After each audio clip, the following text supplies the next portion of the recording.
Time still crawls, plague still flies, mama still cooks, and God won't die. Dogs still hunt, men man up. A little bit of red juice runs in your blood. Yes sir, yes ma'am, handshake deal. Right still rule, even in real. Three chords and the truth ain't never gone nowhere. And I said old school still in out here. I said old school still in out here.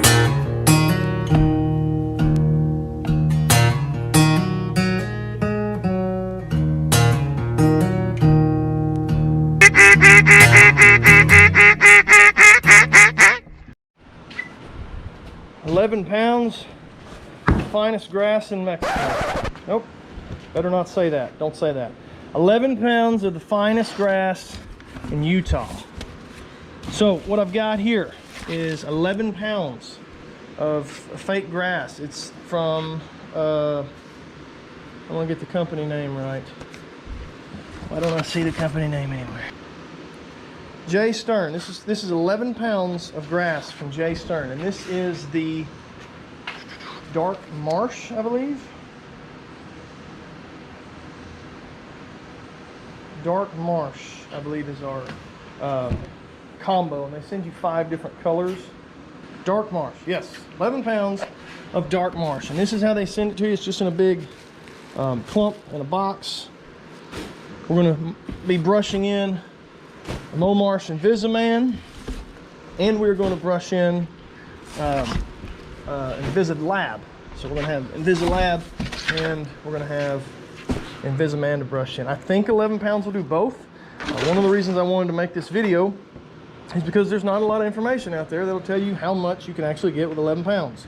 So I kind of wanted to get this and demo it for anyone else that might be interested in getting some fast grass, fake grass, what are you going to call it, raffia grass, whatever you call it in your part of the state or country. This is what, from what I've heard, is your best value, the 11-pound package from Joseph Stern or Jay Stern.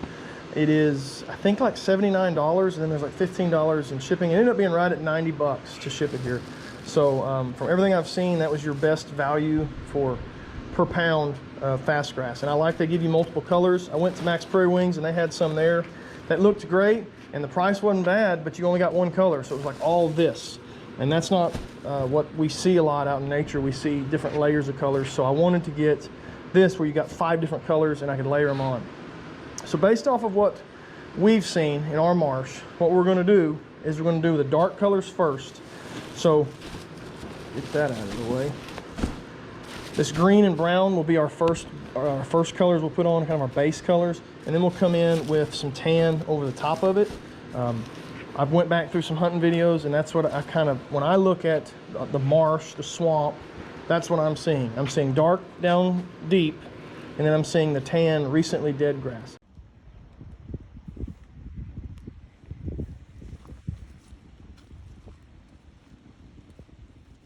What I'll probably do is put some of this green on for teal season. It's not as green as I thought it'd be. It's kind of a darker green, but I don't really think we have much green at all in our marshes. So you can see some of the stuff that I've had on there from last year. It's a lot of that tan stuff, and we didn't brush them in very good last year, but we're going to do a better job of it this year. That's the plan: dark to tan, possibly some green for teal season. So the first thing we got to do is got to get this old stuff from last year out of here.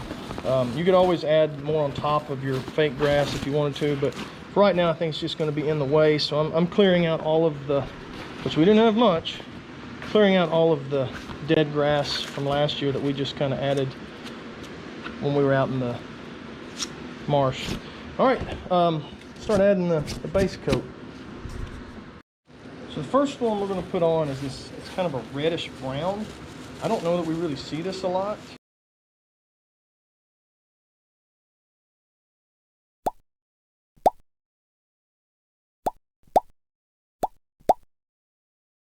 Where we are, I don't know if we ever see a red in our swamps or wetlands, but We're going to put it down early, one of the first layers, and maybe if nothing else, it won't be as visible. The gray, I really wish I could have got 2 grays and not gotten this, but we'll make it work. So once you untangle it, from what I've seen, just get you a handful of the strands out of here. And one more time.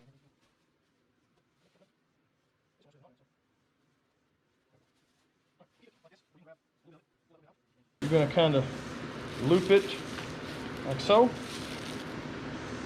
Try to get this camera around and see what I'm seeing. Push it through the, I wish I knew what these things are called. Fake grass attachment system, I don't know. Loop that through there and then pull it through the eye that you make.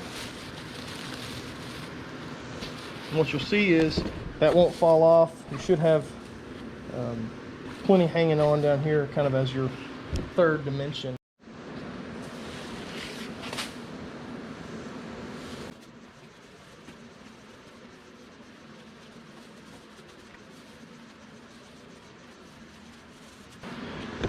So you can kind of see the first layer here.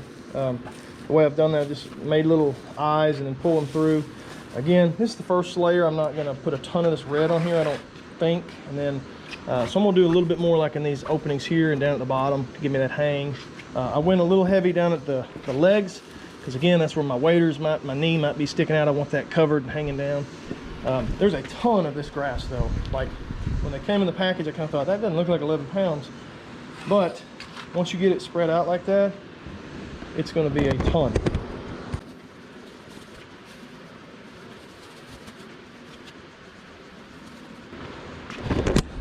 So on this side, that's going to be all I'm going to do for this red brown color. Not going to, like I said, I want the tan and the gray to be a little more of what I use. I'm going to move to this back side now, the MoMarsh, and hit it.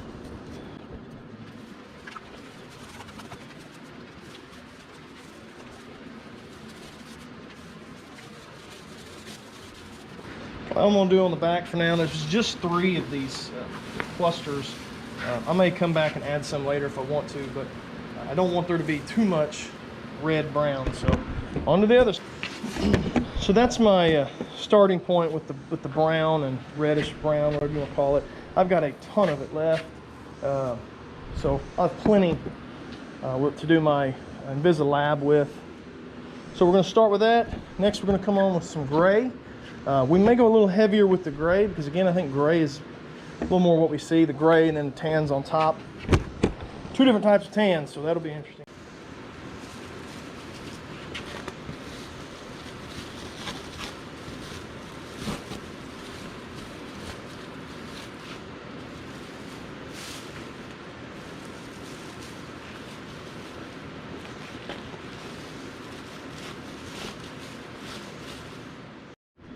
So far I've got the gray and the brown or red on here.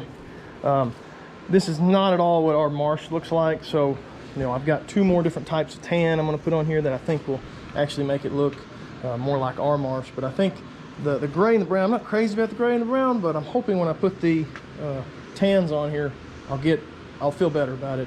There is a ton of this stuff left over, and it is an absolute mess when you put it on. There's a secret to putting it on and not having all these little stray fibers falling out of it everywhere.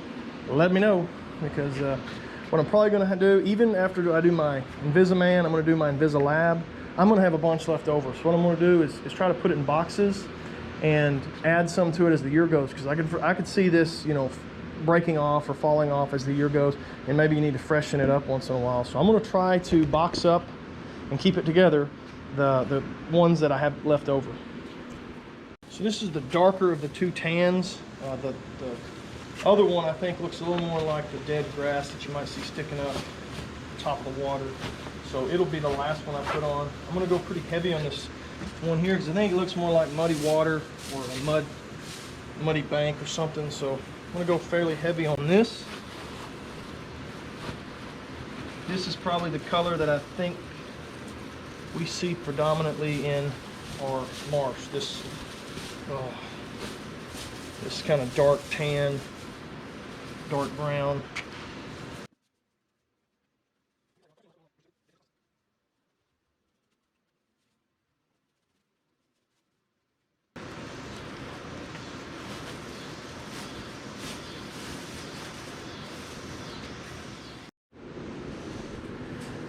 really liking the way it's coming together now that I've put this like dark tan mud on top of the dark brown and the gray. It's really kind of starting to look like a marsh, and I've still got this light tan that I'm going to put on, and I may put the green on, or at least a little bit of the green. I may wait on the green and see what it looks like out there, maybe add it. I still got a ton of gray and brown over here in this box. I've got a good amount of this left. Probably going to use all of that on my dog Invisalab. Again, I've still got another layer of this to add, but man, it's concealing well. One thing I might want to look into is how I can get where this, well, some of it will lay this way when I close the door. Not really sure how I'm going to do that, but I don't like that there's this seam running down the middle and the head part is wide open. Not sure how I'm going to address that, but yeah, I think it's going to turn out great. I think it's going to be awesome. Looking great. Again, I got another layer to put on, so we'll go home, eat some dinner, and get to that another time. But so far, so good. All right, so I think I'm pretty much done with my Invisiman and my Invisalab. I have the older model Invisalab, and I wasn't super happy with where the straps are to put things. There's a huge gap here in the middle, so it's kind of hard to, you know, make this top part look normal. Again, I have the older model, so I'm not sure if that's the way they all are, if it's just mine. Clearly, she's happy. You can see how my Invisiman turned out. I'm real happy with the way it turned out. Only thing I wanted was a little bit more across the middle, so I don't have this seam in the middle that's wide open.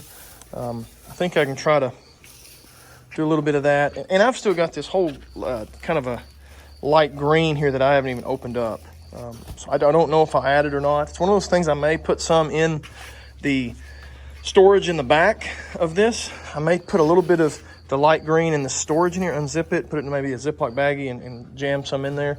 Same thing with this light colored one. I may put a little bit of this light colored, so I got a ton of it left. This light color I may put in there, and I think you could add or take away from both of these on the spot, have it in your blind already, and be able to add or take away from it. I know, like if it's teal season, or if you're hunting a wheat field, you'd want to add some green, which is great about not zip tying it. You can add and take away real easy on the spot. And you can still add some native vegetation to this too. Turned out really good. I like the way it's turned out. I like the way it looks. Got a ton of it left, so I definitely recommend this company to get it from. Joseph Stern, I guess. I really recommend it. It seems like a really good product. I think it's going to last a long time. It kind of reminds me of baling wire. It's kind of that I don't know what you call it, kind of that plastic, but it looks like grass. So I didn't know. I thought it would be more like the stuff you get, we used to get, that fast grass or whatever. That stuff gets real brittle and breaks real easy, and it dries out and doesn't look good. This seems more like it's plastic that is colored to look like grass, and it's in that baling wire. If you've ever done hay, you'll know what I'm talking about. But I think it looks good. I'm excited to hunt with it this year. Ready to kill some ducks in it. How about you?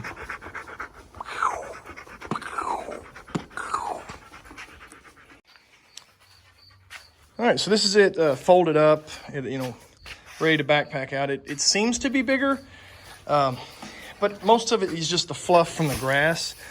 We might find a way to kind of transport this. One thing I kind of worry about is it hanging down here. Is that going to get drug all over the ground and kicked up? I think that's one of those things that you could fold it up in here, in your blind, in the bottom of your blind, and walk with it and not have it dragging everywhere and tripping all over it. So interesting. We'll have to try that out this winter, see how it does.